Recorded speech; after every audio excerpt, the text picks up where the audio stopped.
Bonjour à toutes et à tous. Bonjour. Bienvenue pour ce premier stage Automalin en direct live sur Facebook. Celui-ci durera environ 45 secondes. L'objectif est de vous faire la démonstration sur un véhicule des points de contrôle essentiels à réaliser avant votre départ en vacances afin que vous puissiez les réaliser seul. Ce stage s'articulera autour de 4 thématiques. Comment voir et être vu, la tenue de route, comment contrôler l'état de ses pneumatiques, sous le moteur, comment vérifier ses niveaux et la charge du véhicule, comment bien répartir ses bagages. N'hésitez pas à nous poser vos questions directement sur le chat en live. Alors, le premier principe de sécurité, c'est celui de voir et être vu. On va donc voir les premiers contrôles, les contrôles essentiels à réaliser sur votre véhicule pour que vous puissiez être en toute sécurité. Le premier, le plus simple, est au niveau de l'essuyage du pare-brise. Ce qu'il faut savoir, c'est qu'un balai d'essuie-glace a une durée de vie moyenne d'1 an, en fonction de l'environnement dans lequel vous vous trouvez. Donc la première des choses que vous allez vérifier, c'est l'état de votre réglette. Donc on voit ici, ce balai d'essuie-glace-là est à remplacer. On peut ne pas avoir de défaut sur la raclette, mais avoir des zones d'essuyage uniformément mal réparties plutôt, ou alors des bruits lors de l'essuyage du pare-brise. Ça, ce sont des symptômes qui vont vous faire changer vos balais d'essuie-glace. Deuxième chose à vérifier, au niveau du pare-brise, vérifiez que vous n'ayez pas d'impact, que ce soit dans le champ de vision du conducteur ou ailleurs. En fonction de l'endroit où vous allez aller, l'impact peut se transformer en fissure et donc au lieu d'avoir la possibilité d'être réparé, d'avoir à remplacer la totalité du pare-brise. Donc là pour bien voir, mais aussi bien être vu. Bien être vu, ça commence par l'éclairage du véhicule. Avant de partir, vérifiez bien l'ensemble de vos ampoules. S'assurer que chacune fonctionne correctement et aussi de vérifier l'état de vos optiques. Donc les ampoules, vous pouvez les remplacer à l'unité en fonction du modèle de l'ampoule. Par contre, au niveau des feux de croisement, il est préconisé et conseillé de remplacer les deux parce que sinon elles vont avoir une intensité lumineuse différente. Dans ce cas-là, il est préférable de réaliser un contrôle du bon réglage des ampoules. Ces optiques, depuis de nombreuses années maintenant, sont en polycarbonate. Le plastique va avoir tendance à jaunir, à se ternir avec le temps et à rendre donc l'optique opaque. C'est un sujet qui est soumis à contre-visite au contrôle technique encore en cas de grande opacité. Mais c'est surtout un problème puisque au lieu d'avoir un éclairage, un flux lumineux qui va éclairer au-delà de 30 mètres pour les feux de croisement et au-delà de 150 mètres et jusqu'à 150 mètres pour les feux de route, vous allez avoir donc un faisceau lumineux qui va être moins important et donc une moins bonne visibilité la nuit. Juste petit rappel, pour les feux, c'est la deuxième source de contre-visite au contrôle technique en cas de défectuosité d'une ampoule. Ça peut être aussi une amende de catégorie 3 qui équivaut à 68 € en cas de feu défaillant et qui peut aller jusqu'à 4 points si vous êtes contrôlé la nuit avec un éclairage défaillant. Voilà, donc ça c'est l'aspect aussi réglementaire et légal. Donc veillez bien à contrôler les feux avant et les feux arrière sur votre véhicule. C'est indispensable. Dernier cas où là pour le coup tout fonctionne correctement sur le véhicule. En cas de panne lors de votre trajet ou autre, vous devez être aussi être en sécurité et être vu si vous êtes sur le bas-côté de la route. Donc deux choses sont aujourd'hui obligatoires dans votre véhicule. C'est le gilet de sécurité, gilet jaune ou gilet orange, et le triangle de signalisation. Le gilet de sécurité doit se trouver à proximité, c'est-à-dire que quand vous êtes dans votre véhicule, vous devez avoir votre gilet à côté de vous. Vous ne devez pas aller le chercher, sortir de la voiture pour aller chercher dans le coffre. Par contre, le triangle de signalisation, lui, peut être situé dans le coffre. Ça, ce n'est pas un problème. Ce triangle de signalisation, vous allez devoir le positionner au maximum à 30 mètres du véhicule pour pouvoir prévenir les automobilistes qui arrivent que vous êtes en panne sur le bas-côté. Faites attention, par contre, à ne pas vous mettre en insécurité lorsque vous allez placer ce triangle derrière votre véhicule. Voilà, donc tous ces principes, ce sont des choses relativement simples que vous pouvez faire rapidement et régulièrement.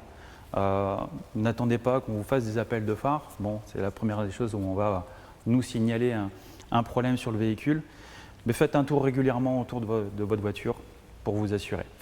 Rien qu'un éclairage de plaque peut vous amener à être verbalisé en cas de contrôle de police. Voilà, est-ce qu'on a des questions sur le chat? Alors, j'ai des feux xénon, comment faire? Alors, les feux au xénon, ce sont des feux qui, pour les ampoules, ont une très très longue durée de vie. Pour ça, seul un professionnel peut faire le remplacement le cas échéant. Et on a besoin de faire un passage à la valise puisqu'il y a un réalignement au niveau des optiques qui sera à faire. Deuxième question, est-il obligatoire d'avoir une boîte d'ampoule dans la voiture? Alors, c'était vrai, ça ne l'est plus, de par la complexité du remplacement des ampoules. Aujourd'hui, tout le monde n'est pas capable de remplacer seul une ampoule, mais c'est fortement conseillé en cas de problème. Et dernière question, d'un point de vue sécurité, est-ce que l'éthylotest est obligatoire? Non, l'éthylotest n'est plus obligatoire. Il a été obligatoire à un moment, mais aujourd'hui, ça n'est plus le cas. Voilà. Je vais passer la main à mon collègue Anthony, qui va vous parler de la liaison au sol.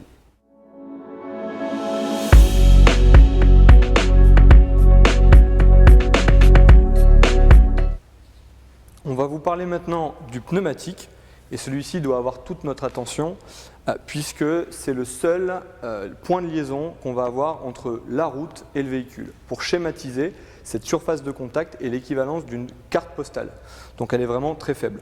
Ensuite, le pneumatique, il va être garant de la tenue de route et du freinage. Tout d'abord, il faut savoir qu'un pneumatique s'entretient. Il est indispensable de vérifier la pression et il est préconisé de le faire de manière mensuelle.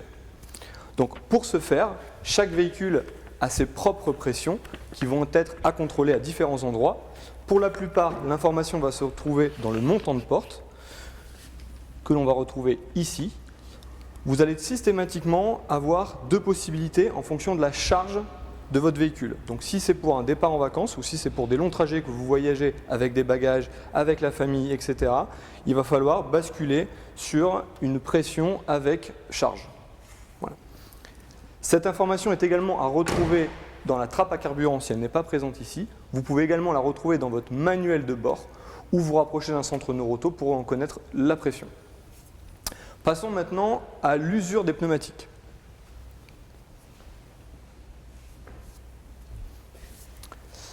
On va distinguer deux items sur l'usure des pneumatiques qui vont être la bande de roulement et le flanc. Tout d'abord, sur la bande de roulement, on va contrôler l'indice d'usure. C'est un témoin légal qui mesure 1,6 mm et qui indique le taux minimum d'usure sur le pneumatique. Donc une fois que ce témoin est atteint, les pneus sont à remplacer. Alors bien évidemment, il ne faut pas attendre qu'il soit au témoin pour les remplacer. Il y a aussi une question de sécurité puisque dans tous les cas, plus le pneu est usé et moins il est efficace, plus ses propriétés sont faibles. Donc on va s'assurer que ce témoin soit toujours présent et qu'il y ait encore un peu de marge au niveau de la rainure. Donc il se trouve systématiquement dans les rainures du pneumatique. Pour le repérer, on va avoir un indicateur qui va être sur le flanc du véhicule. Soit on va avoir l'appellation TWI, soit on va avoir le logo du manufacturier, donc du fabricant du pneumatique, ou on va avoir comme ici un petit triangle. Voilà, donc ça c'est pour vraiment l'usure réglementaire au niveau de la bande de roulement. Ensuite, on va identifier si le pneu présente des craquelures, des déchirures, des nervures ou des hernies. Les craquelures seront plutôt présentes sur la bande de roulement ou sur le flanc. Pour ce qui est des déchirures et des hernies, on va plutôt les retrouver sur le flanc parce qu'aujourd'hui, on a de plus en plus de ronds-points, de trottoirs, de nids de poules, etc. qui font que les pneus sont fortement assujettis aux efforts qu'on rencontre sur la route. Donc voilà, donc on va s'assurer tout d'abord qu'on n'est pas en présence d'un de ces phénomènes d'usure. Si jamais on le constate, il faut le contrôler et là il faudra se tourner vers un atelier agréé pour pouvoir justement contrôler cette usure et s'assurer qu'elle n'est pas dangereuse. Voilà. Pour ce qui est de la pression des pneumatiques, je reviens sur la pression, depuis 2014, tous les véhicules neufs sont équipés d'un système qui permet de mesurer la pression des pneumatiques. Pour certains véhicules, lorsqu'on a effectué la pression, il est nécessaire de réinitialiser ce système. C'est indispensable. Voilà pour cette partie. Ensuite, on va avoir un autre type de problème qui est au niveau de la bande de roulement, qu'on va pouvoir constater assez facilement. Une bande de roulement doit avoir une usure régulière. Donc on doit retrouver la même usure sur l'ensemble du pneumatique. Si celle-ci n'est pas uniforme, on est peut-être en présence d'un problème de géométrie ou d'un problème sur le train roulant, un problème de rotule, un problème d'amortisseur par exemple. Et donc à ce moment-là, il faudra faire un diagnostic pour s'assurer d'où vient le problème et d'où vient l'origine de cette usure. Voilà pour le pneumatique. Est-ce qu'on a des questions à ce sujet ? Donc, je n'ai pas la même taille de pneus à l'avant et à l'arrière. Est-ce normal? Alors, non. La plupart des véhicules, si on ne prend pas les cas exotiques, la plupart des véhicules doivent avoir les mêmes caractéristiques. Les pneus doivent être de mêmes caractéristiques, que ce soit à l'avant ou à l'arrière. Sauf certains véhicules, notamment des véhicules à propulsion, on ne va pas rentrer dans le détail, qui peuvent avoir des dimensions différentes. Comment vérifier l'état des amortisseurs? Alors, les amortisseurs, la seule chose qu'on va pouvoir vérifier en tant que client sans mettre le véhicule sur un pont, c'est déjà de regarder si l'amortisseur n'est pas gras, si on n'a pas une présence de fuite sur l'amortisseur. Et ensuite, on parlait tout à l'heure d'usure sur le pneumatique, un amortisseur qui est usé va avoir tendance à venir user en fait les bords intérieurs et extérieurs du pneumatique, puisqu'on va avoir un phénomène de tangage qui va venir écraser le pneumatique. Faut-il gonfler davantage les pneus avant de faire un grand trajet avec un véhicule chargé? Donc ça, on en parlait tout à l'heure concernant la pression. Les pneumatiques doivent respecter en fonction, donc la pression doit être respectée en fonction de comment vous allez voyager. Si votre véhicule est chargé, il faudra adapter votre pression avec ce qui est préconisé sur votre véhicule. Dans tous les cas, il n'est pas nécessaire de surgonfler le véhicule quand on fait des longs trajets. On se base sur les préconisations qui sont indiquées sur le véhicule. On aimerait avoir notre avis sur les pneus 4 saisons. Donc les pneus 4 saisons, c'est un pneu, comme son nom l'indique, qui va faire les 4 saisons. Donc on n'a pas de nécessité à le changer pour les périodes hivernales. Donc c'est un pneu qu'on va pouvoir garder en été et qu'on va pouvoir garder en hiver. Donc il a d'excellentes propriétés. Il sera forcément, comme c'est du tout en un, on aura forcément un peu moins une bonne adhérence en hiver que sur du pneu hiver par exemple. Mais voilà, c'est le seul point de différence qu'on peut avoir, mais c'est un pneu qui reste très complet. On n'a plus d'autres questions. Donc, je vais passer la main à mon collègue, Samuel, qui va...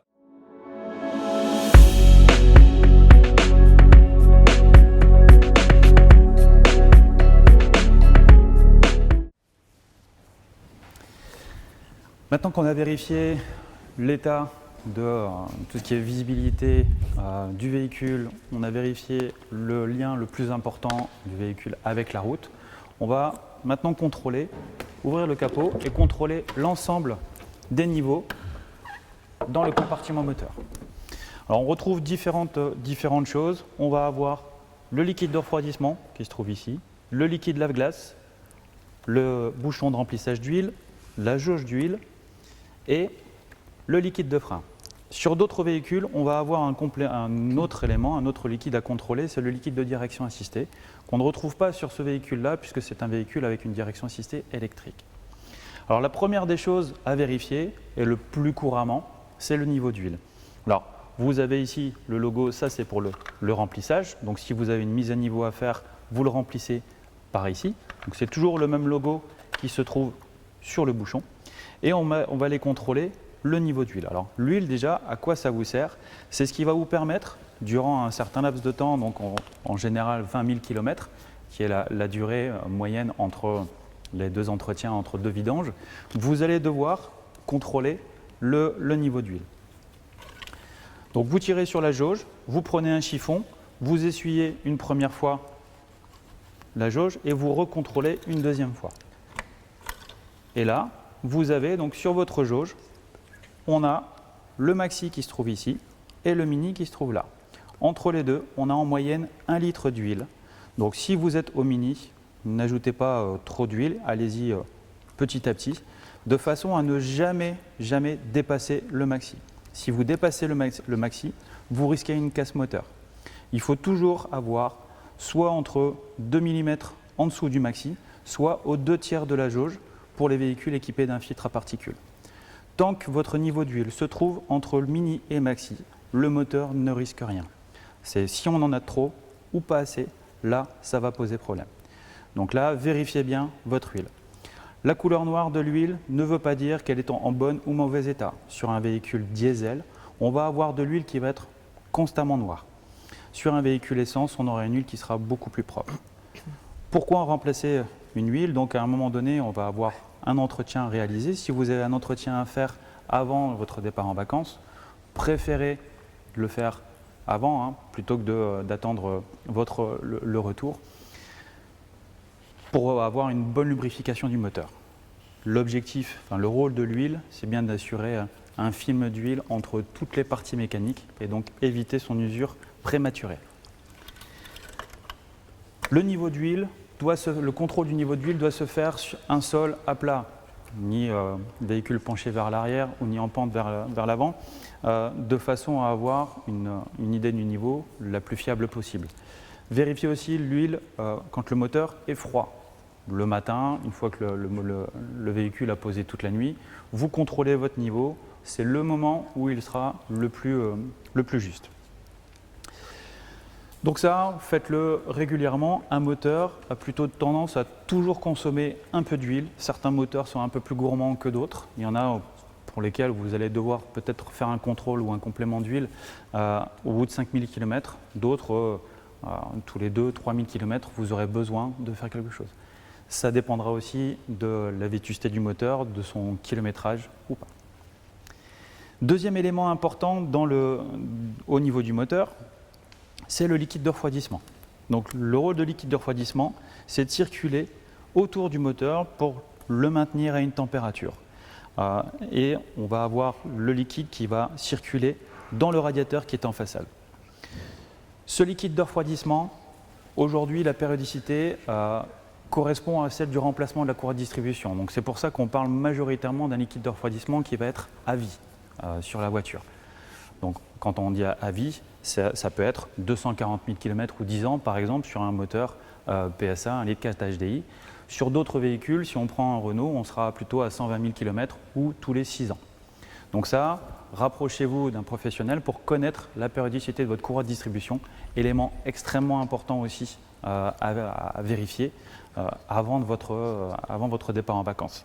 C'est une chose que vous ne pourrez pas contrôler, ni vous ni le professionnel. Il faut se référer à la périodicité constructeur et à date du précédent emplacement.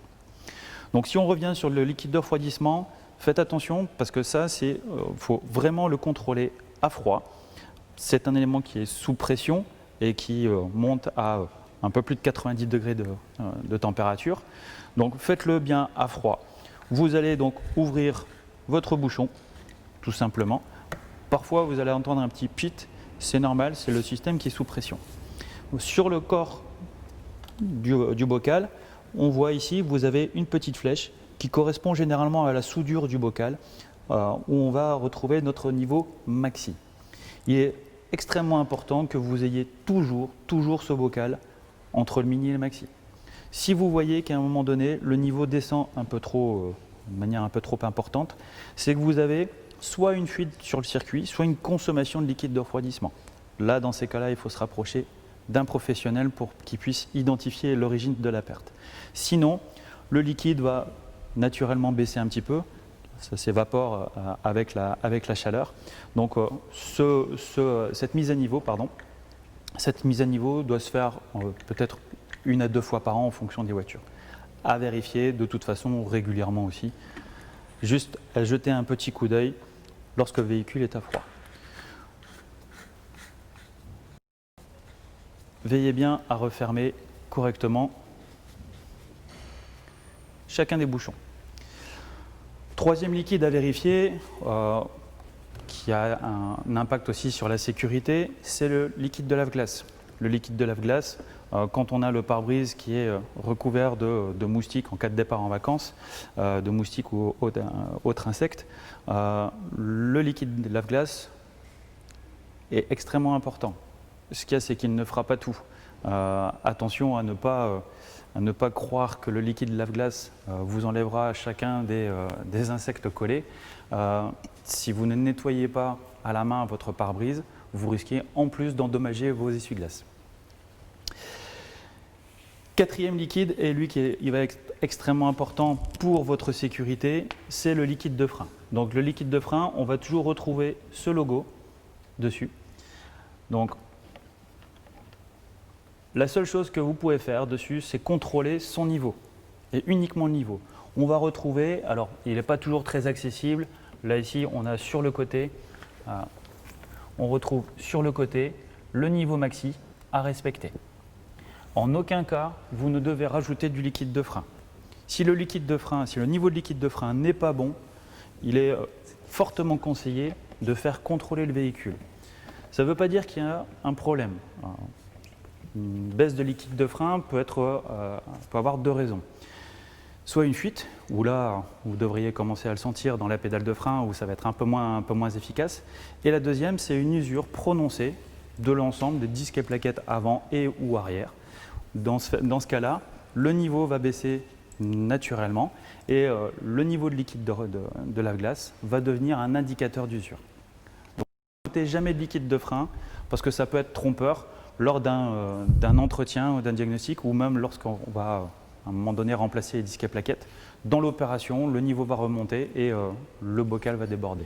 Donc un liquide de frein, si vous voulez avoir un petit bidon d'avance en cas en secours pour éviter d'être bloqué, vous avez dessus, il est parfois noté le type de dot. Là on est sur du dot 4, vous avez 3 dots, dot 3, dot 4 ou dot 5.1. N'hésitez pas, si vous ne voyez pas sur le bouchon la référence du liquide, un conseiller vous donnera le bon liquide.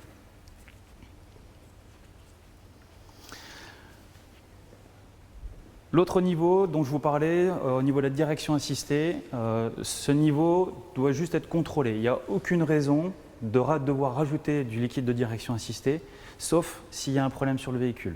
S'il y a une fuite, le niveau va baisser. Si le circuit est étanche, il n'y a pas de consommation, il n'y a pas d'évaporation, rien. Donc le niveau doit être toujours entre le mini et maxi. On a dans le bouchon, sur le véhicule, dans le bouchon, on a une petite jauge qui nous indique le mini et le maxi.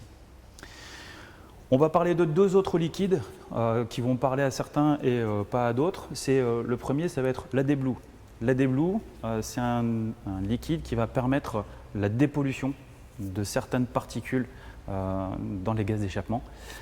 Cet AD-Blue, on a un réservoir dans la voiture dont le bouchon peut se trouver à différents endroits, dans le compartiment moteur, à côté de la trappe à essence, dans le coffre.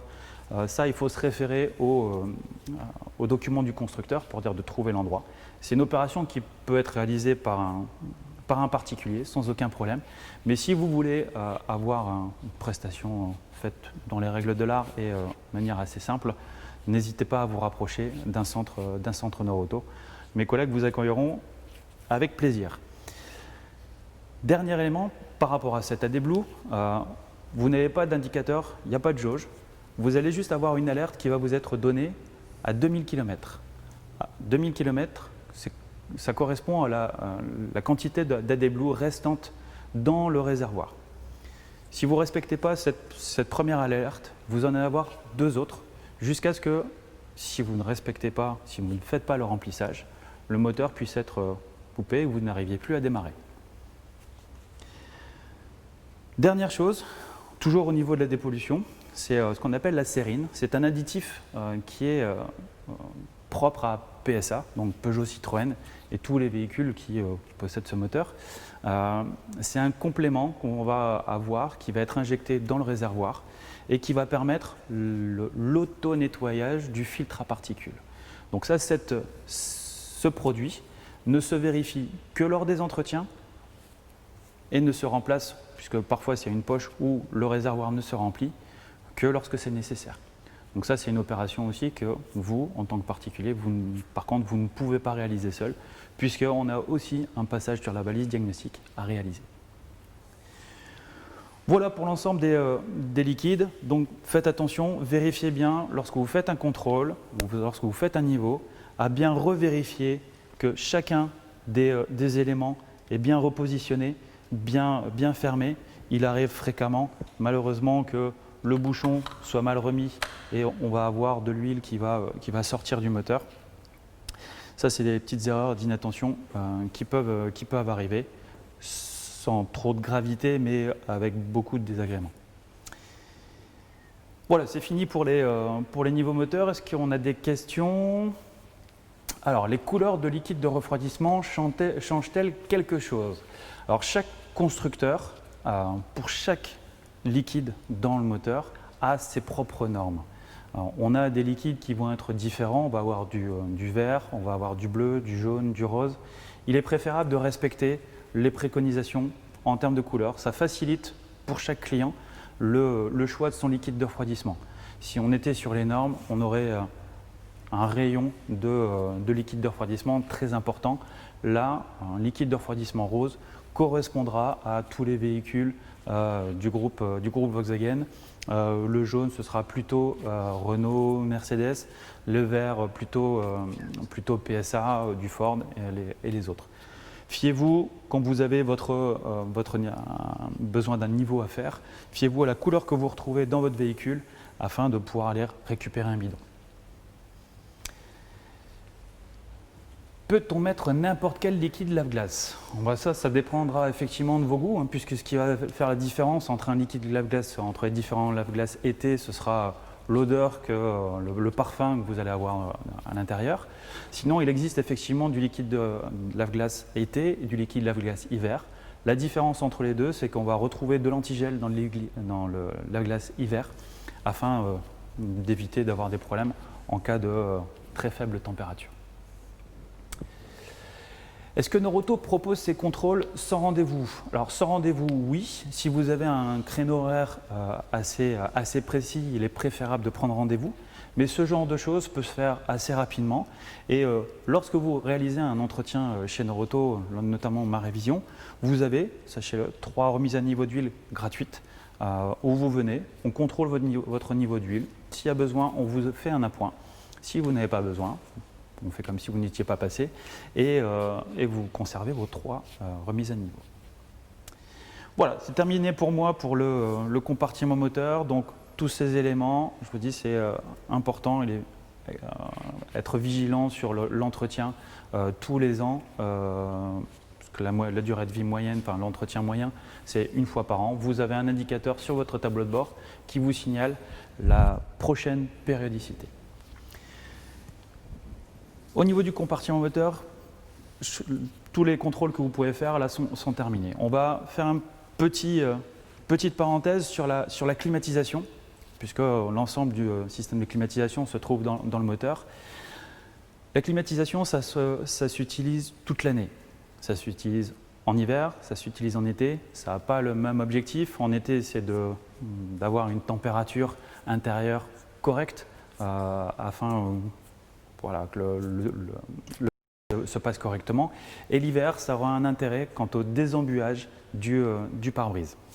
Donc, 2 intérêts de sécurité et aussi un intérêt technique, c'est qu'une climatisation qui ne fonctionne pas, on va avoir une étanchéité qui va s'altérer.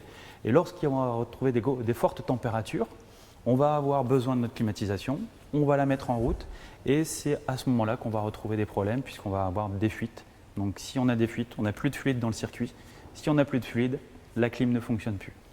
Donc servez-vous-en toute l'année, même ne serait-ce que quelques minutes par semaine. C'est suffisant pour lubrifier l'ensemble du système et ça vous évitera surtout d'avoir des problèmes lorsque vous en aurez besoin ou en plein trajet de vacances quand la clim va se couper puisqu'il n'y aura plus assez d'efficacité. Donc ça, cet entretien doit être réalisé tous les 2 ans de manière à avoir un peu comme l'huile, hein, on va avoir besoin de régénérer l'ensemble, de nettoyer le circuit et de réinjecter la bonne quantité de fluide. La seule chose pour laquelle vous êtes capable de contrôler si votre clim fonctionne, c'est de faire ça à l'intérieur, de vous mettre à l'intérieur de votre véhicule, de mettre la climatisation à fond, la température au minimum, de mettre le flux d'air uniquement sur la partie centrale du tableau de bord, fermer les aérateurs sur les côtés et vous regardez si à l'arrêt, je dis bien, à l'arrêt, vous avez du froid sortant de votre aérateur. Ne testez pas votre clim en roulant parce que vous aurez naturellement un air qui sera plus frais avec la vitesse du véhicule. Donc ça, n'hésitez pas, le contrôle du fonctionnement de la climatisation est gratuit chez Neuroauto. Vous allez pouvoir avoir un diagnostic assez rapide et on va pouvoir réaliser aussi un entretien pour vous éviter de tomber en panne de climatisation durant votre trajet. Voilà, c'est terminé pour moi. On va passer.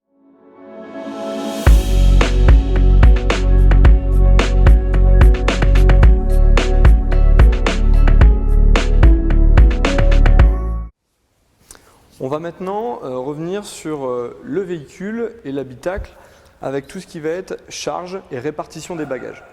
Donc une chose déjà à savoir, ça paraît logique, mais c'est important de le rappeler, puisqu'il y a tous les ans des accidents au niveau de la sécurité routière là-dessus. Les bagages doivent être répartis de manière équilibrée. Les bagages les plus lourds doivent être placés dans le coffre et le plus bas possible, afin de préserver le centre de gravité du véhicule. Plus le centre de gravité est bas, mieux ce sera sur la tenue de route et sur la conduite. Ensuite, dans l'habitacle, ne laissez aucun objet libre. Tous les objets doivent être arrimés. On ne doit pas laisser d'objets en mouvement. Et surtout pas d'objets sur la plage arrière. Même un objet qui peut paraître anodin, en cas de freinage d'urgence, de manœuvre d'urgence, peut se transformer en projectile et occasionner des dégâts, que ce soit physiques ou matériels. Ensuite, en ce qui concerne la remorque ou porte-vélo, si jamais vous partez avec une remorque ou un porte-vélo, on va s'assurer de choses très simples. On va s'assurer que l'éclairage de la remorque est fonctionnel. Donc ça, on fait bien le test avant de prendre la route, si possible 1 ou 2 jours avant, pour s'assurer que tout soit fonctionnel. On va également bien s'assurer, parce que malheureusement ça arrive souvent, que la plaque d'immatriculation de la remorque ou du porte-vélo corresponde bien à l'immatriculation du véhicule et que celle-ci soit bien attachée. Tout ce qui va être sanglé ou attaché sur la remorque ou sur le porte-vélo doit être bien maintenu et ça, on n'hésite pas à mettre des sangles pour sécuriser, même si dans tous les cas, les systèmes qui sont à l'initiale sont prévus pour ces points de fixation. Ensuite, on va retrouver tout ce qui est coffre de toit, barre de toit. Donc si vous voyagez avec un coffre de toit, on va s'assurer de 2 choses. La première, c'est est-ce que la charge admissible sur mon toit me permet de voyager avec un coffre de toit et si oui, à quel poids? Donc on va avoir déjà le poids du coffre qu'il va falloir vérifier. Donc ça, c'est dans la notice du fabricant. On va avoir un poids maximal admissible par le coffre de toit et par les barres. Et on va aussi avoir une charge admissible sur le toit. Donc l'un ne va pas sans l'autre. Donc c'est indispensable de contrôler le toit, la charge admissible sur le toit et la charge admissible dans le coffre de toit pour s'assurer d'être en toute réglementation et en toute sécurité. Voilà. Dans tous les cas, il faut être prudent. C'est naturel, c'est du bon sens, mais plus un véhicule est alourdi, plus les distances de freinage sont allongées et plus les manœuvres sont délicates. Donc il faut qu'on soit très prudent quand on vient charger un véhicule, d'adapter sa conduite en conséquence, d'adapter ses distances de sécurité pour paraître à toute éventualité. Voilà pour la partie bagages et charge du véhicule. Je ne sais pas si on a des questions. Je vais juste rajouter une chose par rapport à ça, en lien avec ce qu'on avait vu tout à l'heure par rapport à l'éclairage. C'est qu'un véhicule, plus il va être chargé, plus l'arrière va s'affaisser et donc on va avoir le faisceau lumineux qui va remonter. Donc vous avez dans le véhicule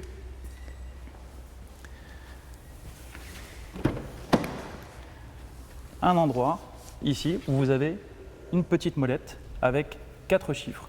Donc à vous de jauger en fonction de la charge du véhicule. Plus le véhicule sera chargé, plus on mettra la molette sur la position 4. Si vous êtes moyennement chargé, position 2. Ça, c'est à vous de juger. Si vous voyez que lorsque vous êtes sur la route, vous éclairez très fort l'ensemble de la signalisation haute, c'est que vos phares sont mal réglés à ce niveau-là. Et il y a également un point important qu'on n'a pas évoqué tout à l'heure sur la pression des pneumatiques, c'est de bien penser aussi à contrôler la pression de la roue de secours. Puisqu'on a souvent tendance à mesurer les pressions avant de partir, mais on a tendance à oublier la roue de secours. Il faut s'assurer de deux choses, qu'elle est à la bonne pression et surtout qu'elle ait les mêmes caractéristiques que les roues qui sont sur mon véhicule. Voilà, il faut simplement s'assurer de ça et pas oublier également la roue de secours. Voilà pour cette partie. Donc est-ce qu'on a des questions ? Est-ce que des sangles sont vendues chez Neuroto ? Bien évidemment, nous vendons tout type de sangles, des sangles fines, des sangles à cliquer, qui vont permettre de venir justement arrimer des bagages un peu plus conséquentes. Ma remorque supporte 500 kg, mais j'ai entendu dire que ça dépend aussi de ma voiture. Donc en fait, on va avoir deux choses. Donc quand on est sur un porte-vélo, en général, on n'a pas trop de soucis. Dans tous les cas, ce qu'il faut tenir compte sur un véhicule, et c'est sur la carte grise, c'est le poids total en charge qu'un véhicule peut supporter. Donc on va avoir le poids du véhicule et le poids de ce qu'on va venir tirer derrière, que ce soit une remorque, que ce soit une caravane, peu importe. Il faut qu'on s'assure que ce poids de la remorque plus le poids de mon véhicule rentre dans mon poids total en charge que j'ai sur ma carte grise. Et ça, c'est indispensable puisqu'en cas de contrôle, vous êtes potentiellement sujet à une amende. Voilà.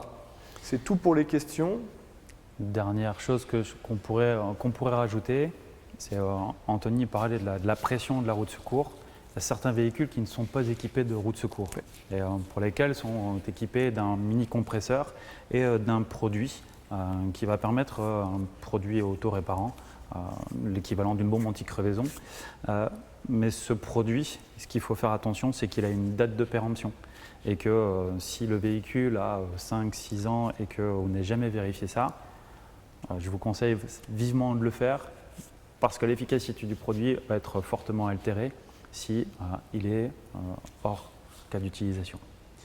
Donc ces choses-là sont assez importantes. Vérifiez aussi que vous avez un cric en état de fonctionnement, que vous avez bien la clé adéquate et vérifiez aussi que vous avez bien l'écrou anti-vol de votre véhicule dans le véhicule. Il nous est arrivé en centre d'avoir des clients qui gardent leur écrou anti-vol en sécurité chez eux. Le problème, c'est qu'en cas de problème, sur la route des vacances, vous allez devoir appeler une dépanneuse et ça va vous amener des frais assez considérables. Donc vérifiez bien au niveau de votre équipement de secours, dont le triangle fait partie, dans ce que je vous parlais tout à l'heure, et la partie roue de secours. On revient juste, il y a une question sur le sujet précédent. J'ai une petite hernie sur le flanc de mon pneu, dois-je le changer absolument ? Donc là, clairement, on est dans le cas où quand on a une hernie sur le pneumatique, ça veut dire que la structure du pneumatique est endommagée et donc là, le remplacement est inévitable. Une hernie peut se chauffer en cas de long trajet et vous pouvez avoir un pneumatique qui éclate ou une fêlure au niveau de l'hernie. Donc si on est sur un pneumatique, qu'on prend la route et qu'on s'aperçoit que le pneumatique a une hernie ou une déchirure ou une craquelure, il est fortement recommandé de faire contrôler son pneu chez un professionnel pour qu'on s'assure justement de la validité de ce pneumatique et auquel cas le remplacer si c'est nécessaire. On a une autre question.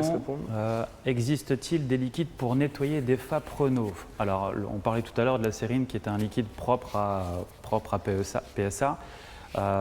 Il n'y a pas de liquide propre à Renault. Ce sera un liquide qui va pouvoir être mis, c'est un additif qui va pouvoir être mis dans le réservoir, mais qui va aussi fonctionner sur du Renault, sur du Volkswagen, sur n'importe quel véhicule, pour aider, alors ça ne va pas nettoyer complètement, mais ça va l'aider à s'auto-nettoyer durant les phases de ce qu'on appelle les phases de régénération. Mais pour ça, la meilleure des choses pour nettoyer un filtre à particules, c'est aussi d'alterner des longues distances.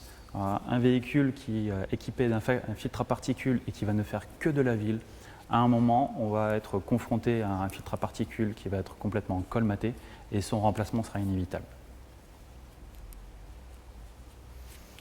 Juste pour finir, du coup, sur ce sujet d'additifs, si jamais justement vous voulez profiter de faire un nettoyage, d'utiliser un additif pour nettoyer des injecteurs, pour nettoyer un filtre à particules, de l'échappement ou une vanne EGR par exemple, c'est vraiment le bon moment pendant un départ en vacances puisque vous allez faire des longs trajets et ces longs trajets vont permettre justement de régénérer plus facilement et de vider en fait cette calamine qu'on peut avoir sur ces différentes pièces mécaniques. Voilà. Donc c'est vraiment le moment opportun, si on doit faire un nettoyage, de mettre l'additif avant de partir en vacances. Comme ça, on va pouvoir consommer l'entièreté du carburant et on aura toute l'activité du produit qui va fonctionner. Voilà. Donc merci pour votre participation à ce live. On espère avoir répondu à toutes vos questions. N'hésitez pas à nous donner votre avis sur ce live en commentaire directement. Voilà. Et surtout, prenez soin de vous. N'hésitez pas, en cas de doute ou en cas de problème, de vous rapprocher d'un professionnel, quel qu'il soit, par rapport à ça. L'objectif, c'est que vous arriviez en vacances serein. Voilà. Et voilà, il ne nous reste plus qu'à vous souhaiter de bonnes vacances. Et à bientôt sur Facebook ou chez Neuroto. Une bonne après-midi.